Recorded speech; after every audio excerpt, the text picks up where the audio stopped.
Help support the channel by buying the 1TB Destiny 2 PlayStation 4 console bundle today. Affiliate link below.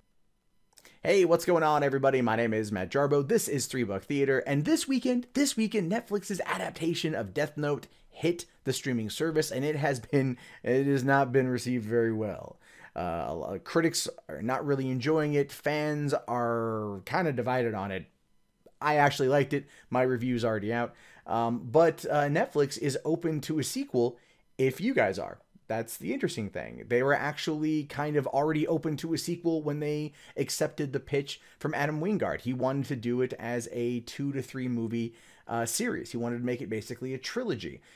He kind of likened it a little bit to the fall of Anakin Skywalker, like starting off with how, Light Turner was and to where he's going. And you get a bit of that with the first movie, and enough to where when it ended, and it was definitely left open for a sequel, I was like, yeah, okay, I'm on board with this. I'm on board to see more of this, and I think it would be a lot more fun. Now, in my review for the movie, I did say that I think if they were able to, really kind of delve into the storyline a bit more in the next film, if they were able to bring us more information about Light and about L, and this is where I'm kind of going to get into spoiler territory, so if you haven't seen it yet, you may not want to continue watching.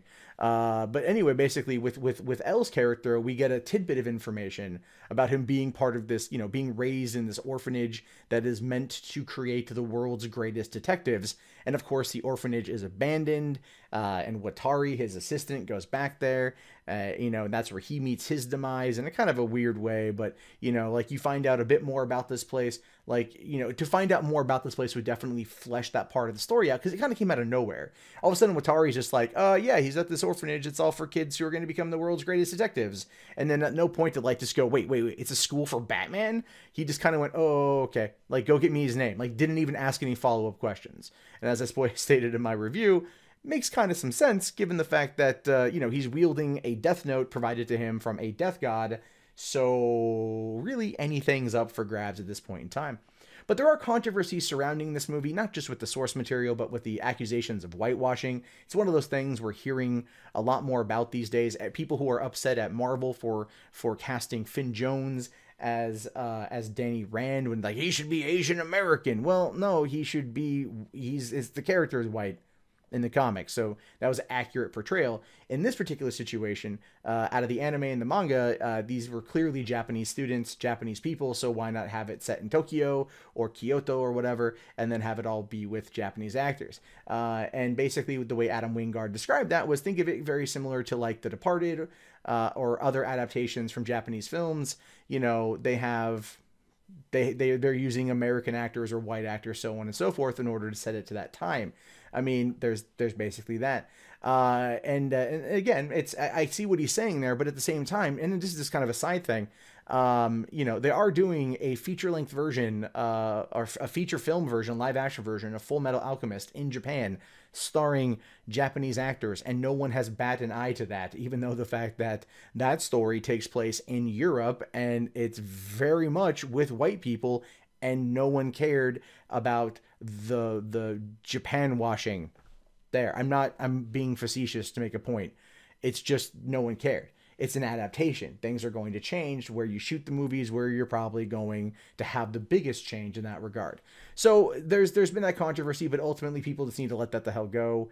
And I think that for the sequel, what we would need to see at this point is probably, again, just that more exposition. Allow us into the larger world. We know that the book, The Death Note, has history. Other people there have written notes. Don't trust Reno.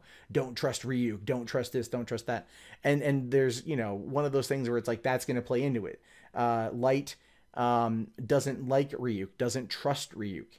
And as a result, wants to find a way to end him.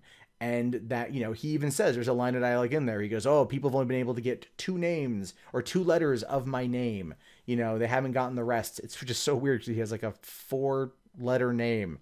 So just figure it out, just give it a shot, see what happens. Right. But there was those little elements kind of peppered throughout that could be easily moved over to a sequel. And I want to see kind of Light go down that darker path. And like I said, they did kind of equated a little bit to the downfall of Anakin Skywalker, and a lot of people out there might just be like really hating on that. You're like, oh God, no more Anakin Skywalker prequel sucked ass. But that was the trajectory that Adam Wingard had for Light's character. And what I liked about it was there was that moral dilemma that came about with the film. There was that moral dilemma of like, you know, should we not do this at some point?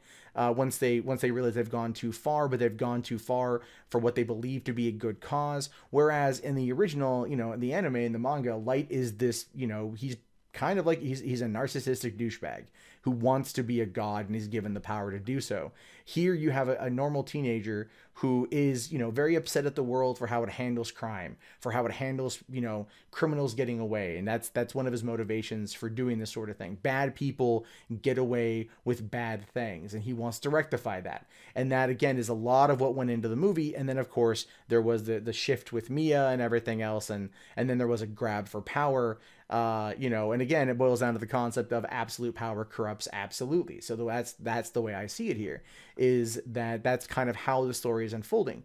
I would, again, like to see more from this world, because I feel that they're at a good point now where they can use this as a jump off point to tell us more about Light, to allow us to see him start to go down that darker path, and to see Elle go almost to the edge of the dark path, but then come back, and then the cat and mouse game can begin.